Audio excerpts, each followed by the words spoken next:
Hello guys, നോമ്പൊക്കെ തുടങ്ങില്ലേ? അപ്പോൾ കുറച്ച് നാൾ നമുക്ക് വെജ് റെസിപ്പീസൊക്കെ ഒന്ന് കണ്ടാലോ? അപ്പോൾ ആദ്യം ഒരു ചീനച്ചട്ടിയിലോട്ട് വെളിച്ചെണ്ണ ഒഴിച്ച് ചൂടായി വരുമ്പോൾ സവാള, തക്കാളി, ഇഞ്ചി, പച്ചമുളക്, വെളുത്തുള്ളി, കറിവേപ്പിൻ്റെ ഇല, ഉപ്പ് ഇതെല്ലാം കൂടി ഇട്ടിട്ടൊന്ന് നന്നായി വഴറ്റുക. ആവശ്യത്തിന് മാത്രം ഉപ്പിടാം കേട്ടോ.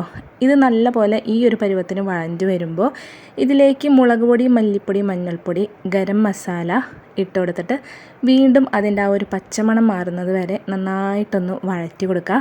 ഇവിടെ ഞാൻ ഉരുളക്കിഴങ്ങും ഗ്രീൻ പീസും വേവിച്ച് വെച്ചിട്ടുണ്ടായിരുന്നു. അത് നമുക്ക് ഈ ഒരു കൂട്ടിലോട്ട് ഇട്ട് കൊടുക്കാം. എന്നിട്ട് നല്ലതുപോലെ ഇളക്കി മിക്സ് ചെയ്ത് യോജിപ്പിക്കാം. ഇനി ചെറിയ സോയാ ചങ്ക്സ് ഉണ്ടല്ലോ, അത് കുറച്ചെടുത്തിട്ട് നല്ല ചൂടുവെള്ളത്തിൽ വേവിച്ച് പിഴിഞ്ഞെടുത്തതാണ്. അതും കൂടി ഇട്ടെടുത്ത് നല്ലതുപോലെ മിക്സ് ചെയ്ത് യോജിപ്പിക്കുക. ഇനി നമുക്ക് ഒരു 3/4 മുറിയുടെ തേങ്ങയാണ് എടുത്തിട്ടുള്ളത്, തേങ്ങ ചിരകിയത്. അതിൻ്റെ 2ാം പാല് നമുക്ക് ഇതിലോട്ട് ഒഴിച്ചു കൊടുക്കാം. എനിക്ക് വേറെ പാത്രത്തിലോട്ട് ആക്കാൻ ബുദ്ധിമുട്ടുള്ളത് കൊണ്ടാണ് ഞാൻ ഈ ഒരു 2ാം പാൽ ഇങ്ങനെ പിഴിഞ്ഞെടുക്കുന്നത്. അല്ലാത്തവർ വേറൊരു പാത്രത്തിൽ ആദ്യം പിഴിഞ്ഞിട്ട് പിന്നെ ഇതിലോട്ട് ഒഴിച്ചു കൊടുക്കുക. എന്നിട്ട് നല്ലതുപോലെ മിക്സ് ചെയ്ത് യോജിപ്പിക്കുക. ഉപ്പൊക്കെ പാകത്തിന് ഇല്ലേന്ന് നോക്കണം.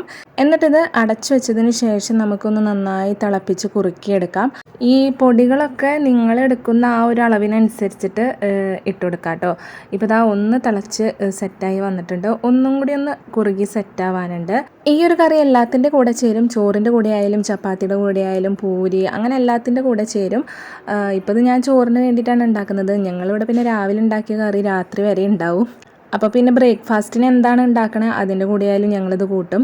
എന്നിട്ട് നമുക്ക് അടച്ചു വെച്ചിട്ട് വീണ്ടും ഒന്ന് നന്നായിട്ടൊന്ന് കുറുക്കിയെടുക്കാം. ഇപ്പോൾ ഇതാ ഏകദേശം ഒന്ന് നന്നായിട്ടൊന്ന് സെറ്റായി ഒന്ന് നന്നായി കുറുകി വന്നിട്ടുണ്ട്. ഇനി ഇതിലേക്ക് 1/4 തേങ്ങാപ്പാലും പിന്നെ കുറച്ച് ഗരം മസാല അതിൻ്റെ കൂട്ടത്തുകൂടെ ഇട്ടിട്ടുണ്ട്, ഒഴിച്ചു കൊടുക്കാം. ഫ്ലെയിം വളരെ ലോ ഫ്ലെയിമിലായിരിക്കണം. എന്നിട്ട് നമുക്ക് നന്നായിട്ടൊന്ന് ഇളക്കി യോജിപ്പിച്ച് ഒന്ന് ചെറിയ ചൂടായി കഴിയുമ്പോൾ നമുക്ക് ഫ്ലെയിം ഓഫ് ചെയ്യാം. ഇനി വേറെ കാച്ചലോ ഒന്നും തന്നെ വേണ്ട. അപ്പോൾ നമ്മുടെ ഉരുളക്കിഴങ്ങ്, ഗ്രീൻ പീസ്, സോയ ചങ്ക്സ് കറി ഇവിടെ റെഡി ആയിട്ടുണ്ട്. ഇങ്ങനൊരു രീതിയിൽ കറി ട്രൈ ചെയ്യാത്തവരുണ്ടെങ്കിൽ ഒന്ന് ട്രൈ ചെയ്ത് നോക്കാം കേട്ടോ. സിമ്പിളായിട്ടുള്ള ടേസ്റ്റി ആയിട്ടുള്ള ഒരു കറിയാണ്, എല്ലാവർക്കും ഇഷ്ടപ്പെടും. വല്ലപ്പോഴൊക്കെ ഇങ്ങനെയൊക്കെ കറി വെച്ച് നോക്കുന്നേ. അപ്പോൾ പുതിയ വീഡിയോ ആയിട്ട് വീണ്ടും വരാം.